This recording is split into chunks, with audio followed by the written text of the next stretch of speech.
Po. Eh bakit nila pinresent yung Mayor Vico ng Pasig? Hindi ba dahil sa kalaban niya yon?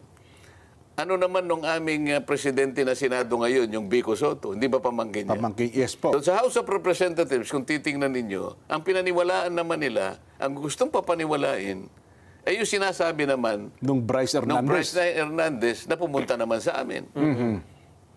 Nakikita mo, sinasabi nila na hindi kanya totoo yung sworn statement ng mga Diskaya. Opo. Eh bakit nila pinresent yung Mayor Vico ng Pasig? Hindi ba dahil sa kalaban niya yon?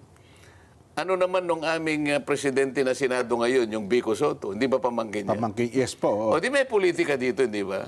Kaya mo lang ba sinasabi, kaya mo dinidiminish yung value nung sworn statement na yon dahil kalaban siya ng pamangkin mo sa politika.